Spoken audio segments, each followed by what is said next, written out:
Bienvenidos. Hoy en nuestro espacio de entrevistas estaremos analizando cómo el sector de la agroindustria se ha visto afectado luego de la crisis económica ocasionada por la pandemia y por la invasión rusa a Ucrania. Para ello contamos con la presencia de Asdrúbal Oliveros, quien es economista y director de Ecoanalítica, una importante firma venezolana dedicada al análisis de entorno económico. Es un gran placer para nosotros tenerlo en el espacio, señor Oliveros. Iniciamos. Y es que luego de la difícil situación vivida por la pandemia, ahora el mundo vive un conflicto armado. Las alertas vinculan ambas situaciones con una crisis alimentaria. ¿Cómo lo ve usted? ¿Cree que llegaremos a ese punto?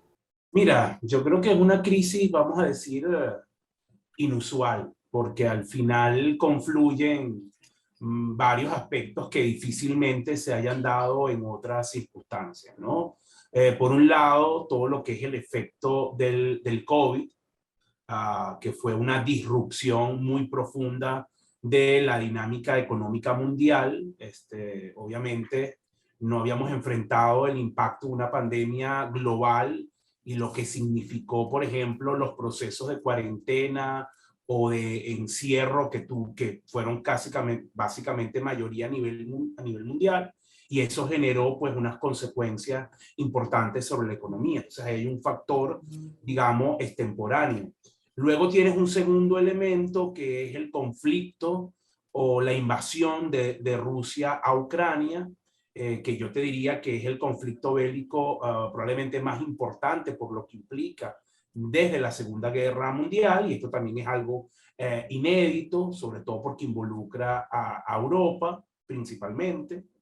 Y el tercer factor es obviamente las consecuencias o el desbordamiento de las consecuencias de las políticas macroeconómicas que se han venido aplicando en los últimos años, todo lo que tiene que ver con los estímulos monetarios que parecerá haber llegado al colapso. Entonces, esos tres elementos configuran la crisis actual. Entonces, tiene factores económicos, factores estructurales y obviamente también factores coyunturales. Ahora, por supuesto, esa crisis tiene impacto directo en los diferentes sectores, incluyendo un sector fundamental como lo es el sector alimentos, ¿no? Sobre todo porque esto está provocando disrupciones en las cadenas de suministro, problemas ligados a la producción de diferentes insumos y productos, incluyendo productos de alimentos, y porque también, sobre todo, la crisis rusa-Ucrania involucra a dos de los principales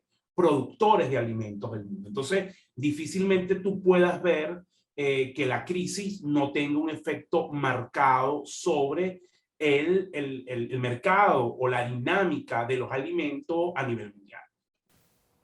Algunas economías de América Latina están especialmente expuestas al comercio de insumos y también de alimentos con los dos países en conflicto. A esto debemos sumar las presiones inflacionarias. Por tanto, ¿cree que la economía regional decrecerá nuevamente este año producto de la guerra? Sí, no, mira, varios factores justamente derivados de lo que acabo de comentar.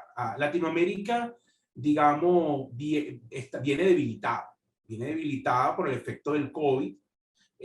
Obviamente muchos gobiernos tuvieron que incrementar su gasto fiscal para poder hacer frente a los desafíos sanitarios, a los desafíos de todo lo que tiene que ver con las políticas de contención del COVID, y eso hizo que desde el punto de vista fiscal, desde el punto de vista del gasto, fuera complicado para Latinoamérica. A eso entonces tienes que sumarle este contexto internacional de alza de las materias primas, y si bien es verdad que Latinoamérica es un productor nato y neto de materias primas, también toda esta dinámica que está ocurriendo a nivel global y sobre todo en la economía de Estados Unidos ha generado presiones sobre sus tasas de cambio, sobre la inflación, que están generando un clima de, digamos, de inestabilidad social y política en toda la región. Entonces, tú consigues una región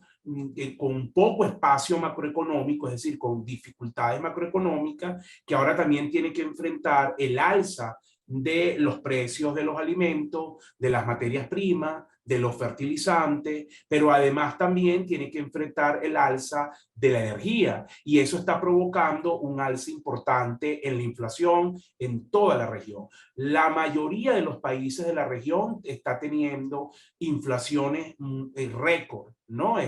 Tiene unos picos importantes. Eso ha llevado a que sus bancos centrales hayan tenido que incrementar las tasas de interés, y eso, por supuesto, también genera una presión importante o disminuye, mejor dicho, la posibilidad de crecimiento. Eso en una región donde la informalidad es muy elevada, donde además hay una altísima proporción de personas en pobreza, y tú entenderás que cuando la persona es pobre, su consumo de alimento en términos relativos es mucho mayor, es decir, lo que representa el sector alimentos sobre su presupuesto es mayor que las economías avanzadas. Todo eso entonces es un caldo de cultivo para muchísima inestabilidad y representa pues un desafío a toda la región. Por eso la mayoría de los organismos internacionales ha bajado sus previsiones de crecimiento para América Latina este año, porque obviamente es una de las regiones junto con África más afectada por toda esta problemática, el alza en los precios de alimentos y el alza de los fertilizantes. En un entorno tan delicado como nos lo está describiendo, han surgido demandas en torno a controlar los precios de los alimentos en algunos países. ¿Cuál cree que debería ser el rol de los gobiernos locales?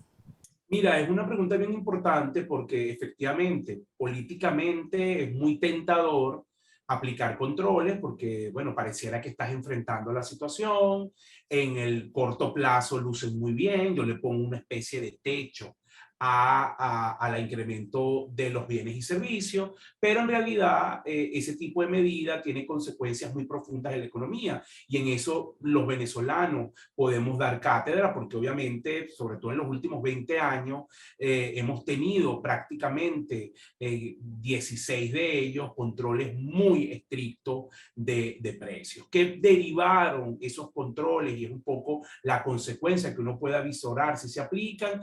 Trajeron mercados negros, escasez estructural, todo lo que tiene que ver también con estructuras informales y de corrupción que al final no terminan generando los efectos deseados. Es decir, en el corto plazo parecen una solución, pero en el mediano y largo plazo terminan generando muchas distorsiones. Entonces, creo que el camino no es el control. El camino, por un lado, es también darle más estímulo, como algunas medidas adicionales que tú me preguntas. La primera de ellas es dar más estímulo a todo lo que es la producción de la agroindustria, que América Latina pues tiene grandes oportunidades allí, y creo que sería de mucha ayuda que los diferentes gobiernos dieran mucho más estímulo a los sectores ligados a la agroindustria, a la producción del campo, a los sectores primarios, para aprovechar esa oportunidad que representa la propia producción de alimentos, digamos, en nuestras regiones, ¿no? Ese es un primer factor. Número dos, creo que es importante el diseño de subsidios focalizados, es decir, en vez de hablar de subsidios generalizados donde tú puedes beneficiar tanto a quien más tiene como a quien menos, y eso no tiene sentido, deberías establecer criterios de cuál es tu población vulnerable y establecer programas de ayudas que además deberían ser temporales mientras dura esta situación, que les permita enfrentar o tener un poco mayores recursos para enfrentar esta alza tanto en el precio de los combustibles como en los precios de alimentos, ¿no? Pero eso, insisto, esos subsidios deberían ser focalizados sobre todo para la población más vulnerable, la población en condiciones de pobreza importante y población, digamos, que tiene una situación muy precaria a nivel laboral. El tercer elemento, creo que es muy importante también la colaboración intrarregional, es decir, creo que es clave. Fíjate que América Latina es una región que tiene muchísimas similitudes, que tiene además elementos de complementariedad en los diferentes países, pero que lamentablemente no tiene tratados de acuerdos de comercio globales, ¿no? Más allá de lo que pueda existir en la Asociación del Pacífico y los experimentos que representan Mercosur o la Corporación Andina de Fomento, no hay un tratado global que agrupe todas las sectores. Yo creo que eso ayudaría muchísimo en la medida que tú puedas establecer mecanismos de cooperación regionales que le permitan a los diferentes países reducir las barreras al comercio y aprovechar las ventajas estratégicas de unos y otros en esta coyuntura. Eso te permitiría, uno, fortalecer el comercio regional, que es muy importante. Dos, reducir los costos de envío y flete porque serían en la misma región y eso abarataría los costos en términos de costos financieros y costos de tiempo o de envío, así que sería de muchísima ayuda y por eso creo que ese punto debería profundizarse.